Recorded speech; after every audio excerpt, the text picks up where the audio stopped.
এই গরমে ঠান্ডা ঠান্ডা তরমুজের শরবত, যা কিনা আমরা মোহাব্বত কি শরবত নামে চিনি, খেতে কেমন লাগবে বন্ধুরা? তো চলুন দেখে নেওয়া যাক। হ্যালো ফ্রেন্ডস, আসসালামু আলাইকুম, welcome back to my channel Rimaz blog. আশা করি যে যেখান থেকে দেখছেন সবাই ভালো আছেন। আমরা আল্লাহর অশেষ রহমতে অনেক ভালো আছি। তো আজকে আমি নতুন আরেকটি ব্লগ নিয়ে চলে এসেছি। আজকে দেখাবো তোমাদের মোহাব্বত কি শরবত তরমুজ দিয়ে। তো এখানে আমি এই শরবতের জন্য নিয়েছি তরমুজ, আর তরমুজগুলো ফালি ফালি করে কেটে আমি একটি বাটিতে রেখেছি।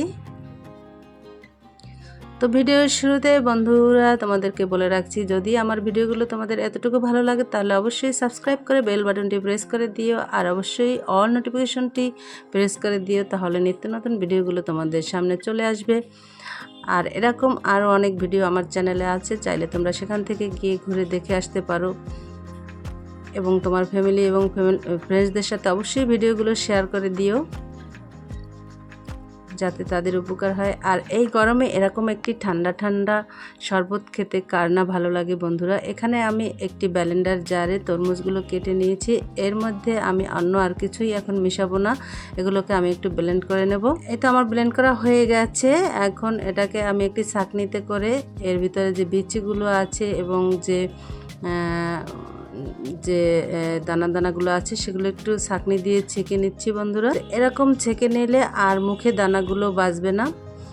আর এই অবস্থায় কিন্তু এটা আমি রেখে দেব একটা সাইডে। এখানে ব্লেন্ডার জারে আমি কিছু ঠান্ডা পানি নিয়েছি, তবে একেবারে বরফ না, বরফ থেকে একটু কম ঠান্ডা।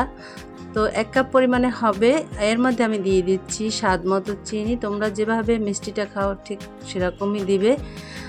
এখানে আমি প্রায় 2 টেবিল চামচের মতো চিনি অ্যাড করেছি। দিয়ে দিচ্ছি গুঁড়া দুধ। এখানে 1/2 কাপ পরিমাণে আমি গুঁড়া দুধ দিচ্ছি।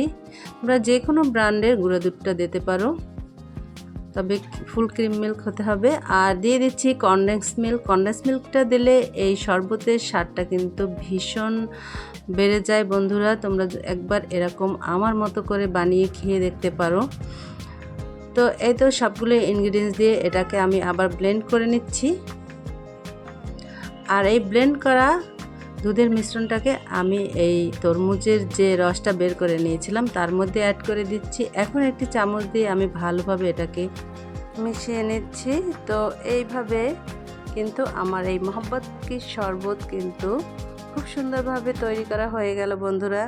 তোমরা চাইলে এভাবে তৈরি করতে পারো। আর এর মধ্যে এখন আমি দেব স্ট্রবেরি ফ্লেভারের একটি চকলেট সিরাপ। তোমরা চাইলে যে কোনো ফ্লেভারের চকলেট সিরাপ দিতে পারো, বা রুয়াবজাও দিতে পারো, তবে রুয়াবজাটা খেতে আমার ভালো লাগে না, তাই আমি চকলেট সিরাপ অ্যাড করে দিচ্ছি। আর এখানে গার্নিশিংয়ের জন্য গ্লাসে, যে গ্লাসটা আমি এটাকে সার্ভ করব সেই গ্লাসেও কিন্তু আমি চকলেট সিরাপটা দিয়ে একটু ডেকোরেশন করে এর মধ্যে আমি শরবতটা ঢেলে নিচ্ছি বন্ধুরা। তোমরা চাইলে যে কোনোভাবে ডেকোরেশন করে এই মোহাব্বত কি শরবতটা সার্ভ করতে পারো। তো এটা ঠান্ডা ঠান্ডা খেতে কিন্তু ভীষণ ভালো লাগে, আর ক্লান্তিও দূর হয়। তো আমার এই রেসিপিটি যদি তোমাদের এতটুকু ভালো লেগে থাকে তাহলে অবশ্যই আমার চ্যানেলের পাশে থেকো। যদি ইউটিউব থেকে দেখো তাহলে অবশ্যই সাবস্ক্রাইব করে দিও, আর যারা আমার ফেসবুক পেজ থেকে দেখছো তারা অবশ্যই আমার পেজটাকে ফলো দিয়ে একটি লাইক বাটনে প্রেস করে দিও, আর তোমাদের বন্ধুদের সাথে অবশ্যই শেয়ার করে দিও। সবাই ভালো থেকো। আজ এ পর্যন্তই, আর আমার জন্য দোয়া করো। আবার দেখা হবে নতুন অন্য কোনো ভিডিওতে। আজকে এখানেই বিদায় নিচ্ছি। আল্লাহ হাফেজ।